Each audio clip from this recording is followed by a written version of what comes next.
पति इलेश का हमेशा से एक सपना था कि उनका पहाड़ों में एक छोटा सा घर हो। उन दोनों ने अपना एक ऑनलाइन बिजनेस स्टार्ट किया था, जिसके चलते वो कहीं से भी काम कर सकते थे। इसलिए उन्होंने हिमाचल के एक छोटे से गांव में कहीं दूर एक पुराना घर खरीदा, जिसके चारों तरफ जंगल, बड़े बड़े पेड़ और अलग अलग सुंदर फूल थे। अमिता उस घर को लेकर बहुत खुश थी। पीले रंग का वो बड़ा सा घर सूरज की किरणों में बहुत खूबसूरत लग रहा था। पर जैसे ही अमिता ने घर का दरवाजा खोला, उसे घर के अंदर से एक अजीब सी बदबू आई। घर काफी सालों से बंद था और गंदा था, शायद इसलिए वो बदबू आ रही थी। वो दोनों जब घर के अंदर गए तो दिन के उजाले में भी अंदर गुप्त अंधेरा था। उन्होंने कैंडल जलाई, इलेक्ट्रिसिटी ऑन की, घर साफ किया और फिर अपना सामान सेट किया। उसी रात जब अमिता ने खाना बनाने के लिए सब्जियां काटनी शुरू की, तो ताजी दिखने वाली सब्जियां अंदर से पूरी तरह सड़ी हुई थीं, बल्कि सब्जी के अंदर से काले कीड़े निकल रहे थे। थकान की वजह से उन्होंने उस रात खाना ही नहीं बनाया, सिर्फ ब्रेड बटर खाया और सोने चले गए। रात के करीब 4-4:30 बजे जब अमिता की नींद खुली तो इलेश बेड पर नहीं था। अमिता ने परेशान होकर बाहर जाकर देखा तो इलेश बगीचे में फावड़े से एक गहरा गड्ढा खोद रहा था और उसके चेहरे पर एक अजीब सी मुस्कुराहट थी। अमिता ने उसे पुकारा तो इलेश जैसे होश में आया। उसे याद ही नहीं था कि वो बाहर बगीचे में कब और कैसे पहुंचा। अमिता को लगा कि शायद इलेश ने कोई सपना देख लिया होगा और वो उसी सपने के अंदर नींद में चलने लगा होगा। इस इंसिडेंट के बाद बाकी का दिन ठीक गुजरा, सब कुछ नॉर्मल चल रहा था। अमिता और इलेश अपने नए घर में काफी खुश थे, पर अगली रात सब कुछ बदल गया। अमिता की नींद एक तेज शोर से खुली। घर के नीचे वाले फ्लोर पर एक ऐसी आवाज आ रही थी जैसे कोई भारी कुर्सी को जोर जोर से आगे पीछे कर रहा हो।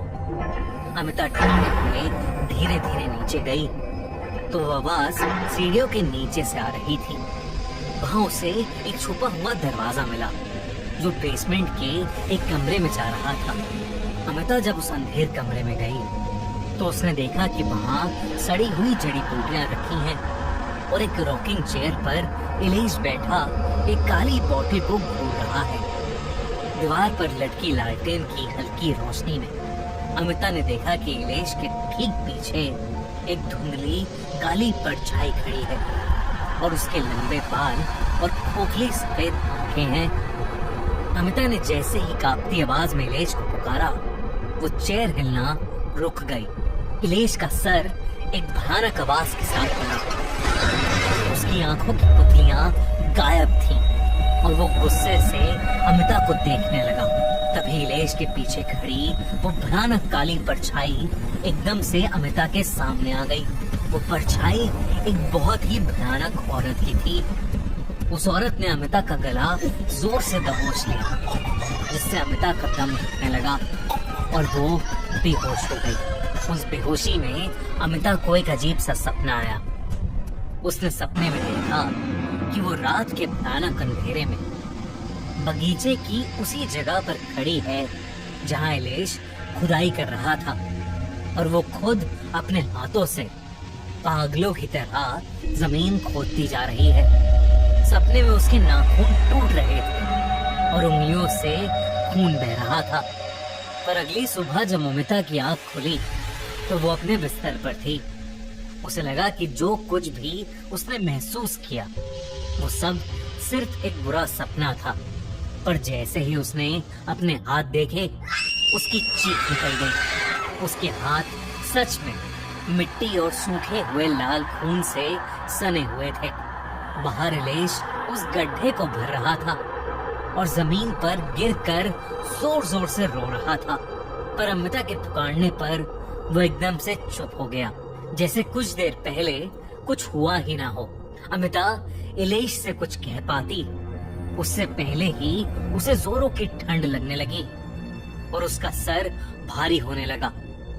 उसे उल्टी आने लगी तो वो घर के अंदर भागी, लेकिन जैसे ही वो घर के अंदर घुसी, घर में सड़ते हुए मांस और जलती हुई जड़ी बूटियों की बदबू फैली हुई थी। घर के सारे दरवाजे और खिड़कियां अपने आप झटके से बंद हो गए और घर के मेन डोर पर ताला लगने जैसी आवाज आई। घर के सारे बल्ब एक झटके से फूट गए और दीवारों से रोने की आवाजें आने लगी। उसने देखा कि जमीन पर काले खून के निशान बन गए हैं। तभी एकदम से इलेश हाथ में काले खून से सनी हुई शंख लगी हुई एक बहुत भारी कुल्हाड़ी लिए अमिता की तरफ आने लगा। उसकी आंखें सफेद पड़ गई थी। उसके पीछे एक भयानक आदमी की आत्मा थी जो हवा में उड़ रही थी, जिसके चेहरे का मांस सड़कर नीचे गिर रहा था और आंखें बिल्कुल काली थी। इलेश एकदम से एक डरावनी आवाज में चिल्लाने लगा, कहने लगा कि अब कोई नहीं बचेगा। अमिता धीरे धीरे पीछे हटने लगी और तब वो किसी चीज से टकराई। उसने मुड़कर पीछे देखा तो उसके सामने वही भयानक औरत खड़ी थी जो उस रात उसे बेसमेंट में दिखी थी।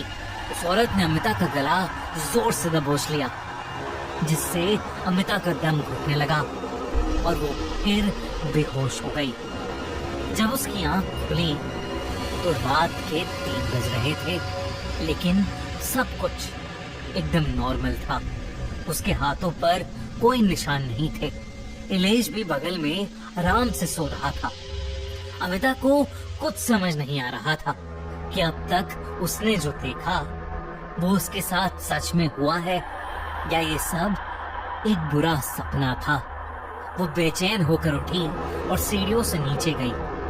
उसने देखा कि वाकई में वहां एक छुपा हुआ दरवाजा है। उसने वो दरवाजा खोला और बेसमेंट में उसी कमरे में पहुंच गई जो उसने सपने में देखा था। वहां वही सड़ी हुई जड़ी बूटियां रखी थी और वही रॉकिंग चेयर थी। कमरे में बहुत धूल मिट्टी थी और एकदम गुप्त अंधेरा था। अमिता ये सब देख ही रही थी कि अचानक उसे अपने बेडरूम से एक जोर की आवाज आई। वो ऊपर गई तो उसने देखा कि उसका पति इलेश बेड से ऊपर हवा में लेविटेट कर रहा है। ये देखकर अमिता की चीख निकल गई। उसने इलेश का नाम जोर से पुकारा तो इलेश छटपटाने लगा, जैसे वो जंजीर में बंधा हो और अपने आप को छुड़ाने की कोशिश कर रहा हो। अमिता ने मदद के लिए फोन उठाया, पर उस गांव के किसी भी इंसान ने उसका फोन नहीं उठाया।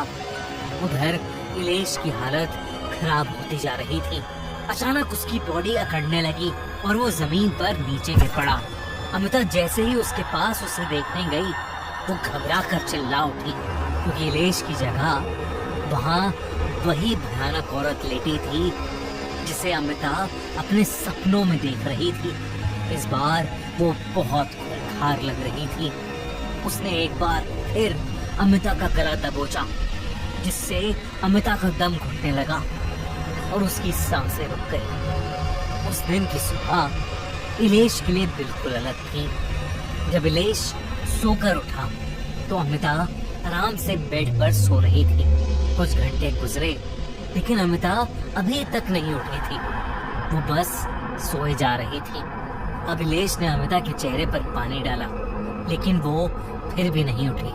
अचानक अमिता को फिट्स का अटैक आ गया, यानी मिर्गी के दौरे पड़ने लगे। इलेश ने जल्दी से अमिता को कार में बिठाया और पास की क्लिनिक में ले गया।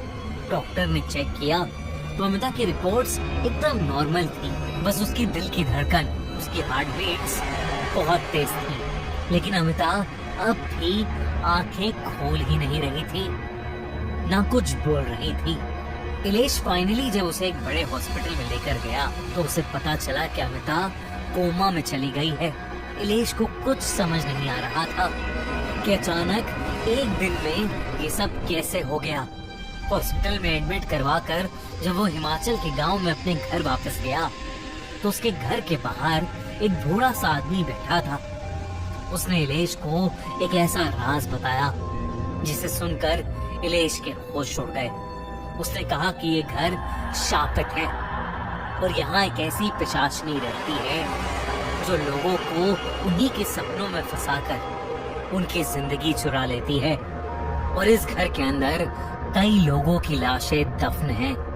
इसलिए इलेश को वो घर जल्द से जल्द खाली कर देना चाहिए। ये कहते ही वो बूढ़ा आदमी वहाँ से उठा और जंगल के रास्ते चलने लगा। इलेश ने उसे आवाज लगाई, लेकिन वो आदमी चलते चलते हवा में कहीं गायब हो गया। इलेश ये देखकर हैरान रह गया था। उसने तुरंत वो घर खाली किया और अमिता की हेल्थ के लिए एक पूजा रखवाई। कुछ दिनों बाद अमिता को अपने आप एक दिन होश आ गया। वो नींद से उठते ही रोने लगी और उसने बताया कि कैसे वो सपनों के घर में फंस गई थी और वो कितनी अकेली महसूस कर रही थी। इलेश ने भगवान का शुक्रिया अदा किया और उस बूढ़े आदमी का भी, जिसने उसे सब बताया। इलेश को लगा कि शायद वो बूढ़ा आदमी भी उस घर में एक भटकती आत्मा था जिसके सपने उस पिशाचनी ने चुराए थे। दोस्तों, अगर आप ऐसे कभी सपनों के घर में फंस जाओगे तो क्या करोगे? खैर, ऐसे सपनों के घर में ना फंसो, इसलिए खूनी मंडे को जल्दी से सब्सक्राइब करो ताकि ऐसी ही थ्रिलिंग स्टोरीज हर हफ्ते आपको सुनने को मिलती रहे और आप ऐसे घरों से बचते रहो।